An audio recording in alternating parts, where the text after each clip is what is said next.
Hello, Shahida കിച്ചണിലേക്ക് എല്ലാവർക്കും സ്വാഗതം. ഇന്ന് വെള്ളരിക്കയും ചക്കക്കുരുവും തക്കാളിയും ഇട്ടൊരു വെള്ളയാണമാണ് ഇന്ന് ഞാൻ വെക്കാൻ പോകുന്നത്. അതിനു വേണ്ടി കുറച്ച് വെള്ളരിക്ക അരിഞ്ഞു വച്ചിരിക്കുന്നു, ചക്കക്കുരു എടുത്ത് വച്ചിരിക്കുന്നു. അത് കുക്കറിലാണ് വേവിക്കേണ്ടത്. ആ കുക്കറിൽ ഞാൻ ഇട്ട് കൊടുക്കാൻ പോവുകയാണ്.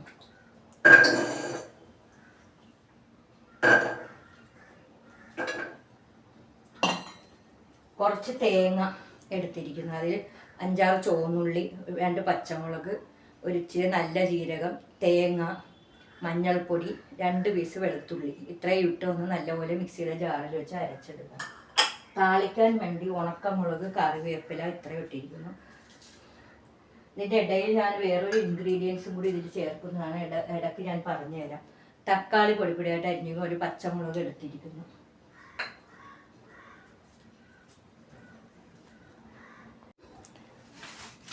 എടുത്തു വെച്ച തേങ്ങ മിക്സിയുടെ ജാറിൽ എടുത്തിട്ട് അരക്കാൻ പോകുന്നു. വെളുത്തുള്ളിയും മഞ്ഞൾപ്പൊടിയും പച്ചമുളകും ഉള്ളിയും ഇട്ടാണ് ഞാൻ അരക്കാൻ പോകുന്നത്. ആവശ്യത്തിനുള്ള വെള്ളവും കൂടി ചേർത്ത് കൊടുക്കാം. കുറച്ച് വെള്ളം ഒഴിച്ചു കൊടുക്കാം.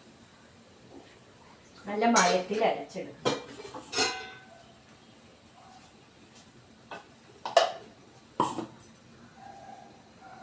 രണ്ട് വിസിൽ വന്ന് അടുപ്പൊന്ന് ഓഫ് ചെയ്ത് വിസിലൊന്ന് കളഞ്ഞതിന് ശേഷം നമുക്ക് കുമ്പളങ്ങയും തേങ്ങയും പച്ചമുളകും ഒരു നുള്ളു മഞ്ഞൾപ്പൊടിയും ഇട്ട് കൊടുക്കാം.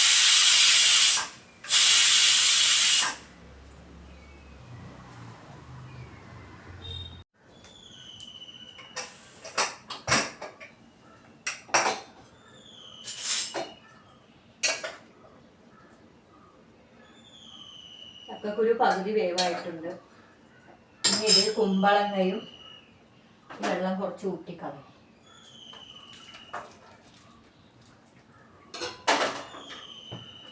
അരിഞ്ഞു വെച്ച കുമ്പളങ്ങയും തക്കാളിയും പച്ചമുളകും ഇട്ട് കൊടുക്കാം. ഒരു തുള്ളി 1/4 സ്പൂൺ മഞ്ഞൾപ്പൊടിയും കൂടെ ഇട്ട് കൊടുക്കാം. കുറച്ച് ഉപ്പ് ഇട്ട് കൊടുക്കാം. ഇതുവരെ ചക്കക്കുരുവിൽ ഞാൻ ഉപ്പിട്ടിട്ടില്ലായിരുന്നു.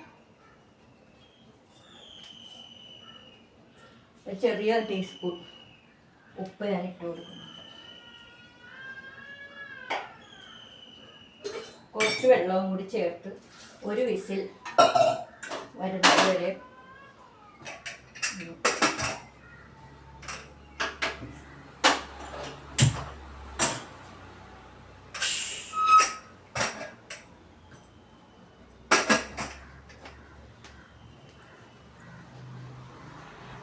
കുമ്പളങ്ങ ഇട്ട ശേഷം 2 വിസിൽ വന്നിട്ടുണ്ട്. അടുപ്പ് ഓഫ് ചെയ്തതിന് ശേഷം വിസിൽ പോകുന്നത് വരെ വെയിറ്റ് ചെയ്യുക.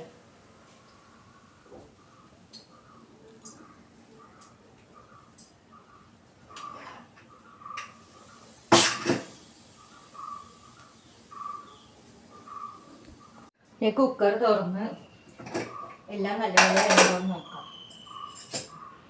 കുമ്പളങ്ങയും ചക്കക്കുരും എല്ലാം നല്ല വെന്തിട്ടുണ്ട്. ഇനി അതൊരു വേറൊരു ചട്ടിയിലോട്ട് മാറ്റാം.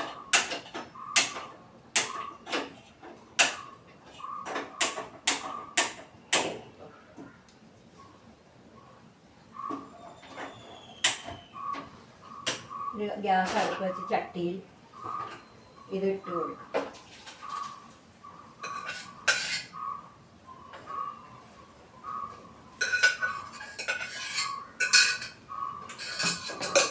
അതിനകത്ത് ഇനി ഒരു ചെറിയൊരു ഇൻഗ്രീഡിയൻസും കൂടി ചേർക്കാനുണ്ട്. 2 കുരുമുളക് എടുത്ത് ചതച്ച് ഇതിൻ്റെ കൂടെ ഇട്ട് കൊടുക്കാം.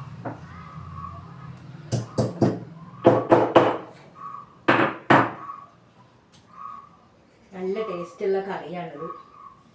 തേങ്ങ നല്ലപോലെ അരച്ച് നല്ല മയത്തിൽ അരച്ച് വെച്ചിട്ടുണ്ട്. ഇതും കൂടെ ഒന്ന് ഇട്ട് കൊടുക്കാം.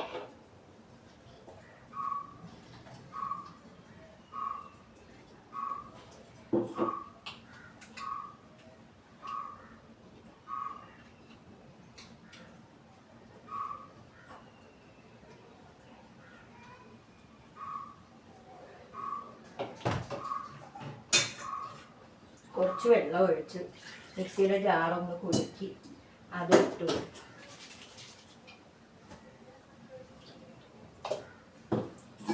സ്പൂൺ വെച്ച് നല്ലവണ്ണം ഇളക്കി കൊടുക്കുക. ഉപ്പെല്ലാം പാകത്തിനുണ്ടാകും നോക്കാം. ഉപ്പെല്ലാം പാകത്തിനുണ്ട്. ഒന്ന് ചെറിയ ആവി വരുന്നത് വരെ ഒന്ന് ഈ കറി ഒന്ന് ഇപ്പുറത്തോട്ട് മാറ്റി വെച്ചതിന് ശേഷം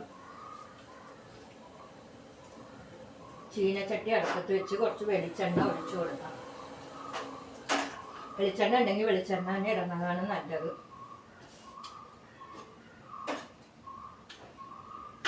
ഈ അടുപ്പിൽ തന്നെ വെക്കണം. ഈ അടുപ്പിൽ തീ കുറവും വേണം.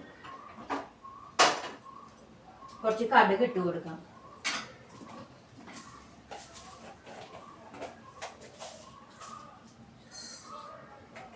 കടുക് ഇട്ട് കൊടുത്തതിന് ശേഷം കടുക് പൊട്ടി വരുമ്പോൾ കുറച്ച് കറിവേപ്പിലയും 2 ഉണക്കമുളകും കൂടെ ഇട്ട് കൊടുക്കും.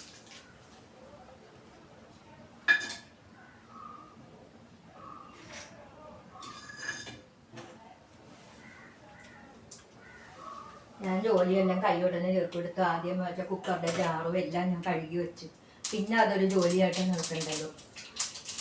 നോമ്പായതുകൊണ്ടാണ് പപ്പങ്ങയും തണ്ണിമത്തനൊക്കെ മേടിച്ച് വെച്ചത്. നാളെ ഞങ്ങൾക്ക് റംസാൻ നോമ്പ് ആരംഭിച്ചു. കടുക് നല്ല പൊട്ടി വന്നിട്ടുണ്ട്. കറിവേപ്പിലയും ഉണക്കമുളകും ഇട്ട്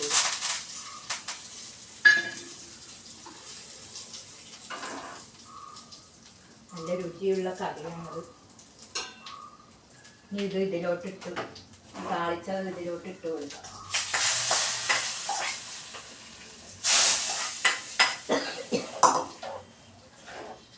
ഇത് ചോറിൻ്റെ കൂടെ കഴിക്കാൻ പറ്റിയതാണ്. ഒരു പട ചോറ് വേണമെങ്കിൽ ഇതിൻ്റെ കൂടെ കഴിക്കാം. ഇതിൻ്റെ കൂടെ പപ്പടം പൊരിച്ച് വെച്ചിട്ടുണ്ട്, തൈര് മുളക് പൊരിച്ച് വെച്ചിട്ടുണ്ട്, അച്ചാറുണ്ട്.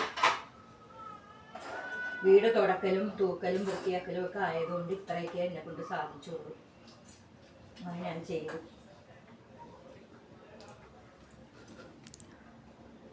ഈ കറി എല്ലാവരും ചെയ്തു നോക്കണം. നല്ല രുചിയുള്ള കറിയാണത്. ഇത് ചെയ്ത് നോക്കി ഇഷ്ടപ്പെടുകയാണെങ്കിൽ ലൈക്ക് ചെയ്യണേ, ഷെയർ ചെയ്ത് കൊടുക്കണേ. സബ്സ്ക്രൈബ് ചെയ്യാതെ ആരെങ്കിലും സബ്സ്ക്രൈബ് ചെയ്യാൻ മറക്കരുത്. ഇനി നല്ലൊരു റെസിപ്പി ആയിട്ട് വരുന്നത് വരെ ബൈ. നല്ല ടേസ്റ്റുള്ള കറിയാണിത്. ഉപ്പ് ഞാൻ കുറച്ചാണ് ഇട്ടിരിക്കുന്നത്. ആവശ്യമുള്ളവർ കുറച്ച് ഉപ്പും കൂടി ഇട്ട് കഴിക്കാവുന്നതാണ്. ഇനി ഒരു നല്ല റെസിപ്പി ആയിട്ട് വരുന്നത് വരെ ബൈ.